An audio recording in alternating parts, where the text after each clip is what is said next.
لو أنتِ سِت بيت ونِفْسِك تعملي مشروع من البيت، جايبة لِك النهارده فكرة هتعمليها مشروع ومكسبها الضِعف، وبدون أدوات وبدون أي خامات غالية، هتعملي فكرة المشروع ده وهتكسبي فيها الضِعف، وهادّيكم أفكار كتير جدًا، بس كمّلوا معايا الفيديو للآخر عشان تشوفوا الوصفة كلّها، ويا رب يا رب كل اللي يعمل share ولايك للفيديو ده يصلّي عند حبيبكم محمد عليه أفضل الصلاة والسلام. فكرة جديدة للcheese cake بدون فرن وبدون بيض وسهلة جدًا ومكوناتها موجودة كلّها عندنا في البيت، سهلة وخطيرة وأحلى cheese cake هتاكلوه في حياتكم. معايا هنا 6 بسكوتات من 5 جنيه، 6 بواكي بسكوت يعني تمام، اللي هي اللي هو 5 جنيه الباكو الصغير مش الكبير. هاحطهم بقى في الكبة كده وأطحنهم ناعم وأنزل عليهم بمعلقتين كبار من السمنة البلدي، طعم السمنة بيبقى حلو جدًا عن الزبدة. لو عندِك زبدة استخدمي زبدة، ومعاهم معلقتين من اللبن لحد ما نوصل للقوام اللي شبه الرمل ده، هنجيب بقى صينية الcupcake وورق الcupcake كده، وهنبدأ بقى ننزل بيه البسكوت زي ما إحنا شايفين كده، وهنبدأ بقى نسويه بأي حاجة عندِك، تسويه كده وتضغطي عليه عشان يبقى متماسك جدًا، تمام؟ وهادخّله بقى التلاجة على ما أعمل خلطة الcheese cake، هنعمل النهارده خلطة للcheese cake جميلة وخطيرة وسهلة بدون جيلاتين وبدون بيض. معايا هنا كوباية من كريم شانتيه، عليها 3 معالق سكر، السكر على حسب الرغبة، كوباية من اللبن المثلج،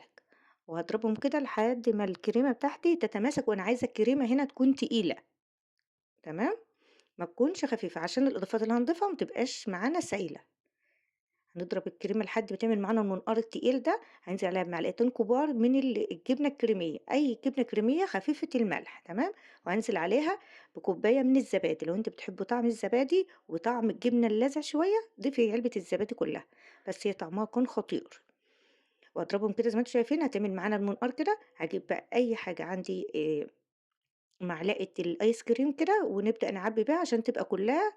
الحجم واحد تمام، وهتسهل معاكِ الغرف كمان. هنبدأ بقى بعد ما خرّجنا القاعدة بتاع البسكوت من التلاجة بعد ما تماسكت، هننزل عليها بخليط الcheese cake ونبدأ بقى نسويه كده بمعلقة عشان كلّها تتساوى، عشان أمّا نيجي نحط الأطعم اللي فوق كمان، تمام، هندخّلها برضه التلاجة على ما نعمل الأطعم بتاعتنا.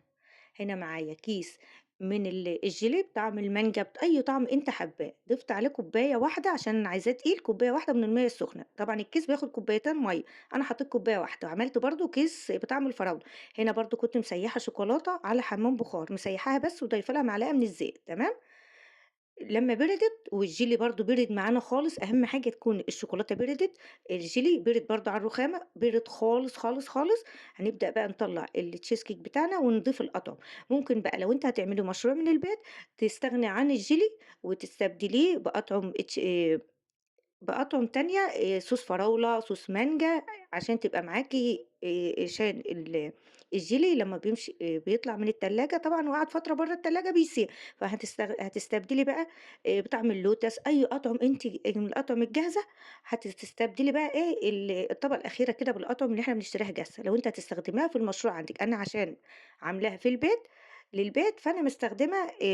الجيلي تمام، أمّال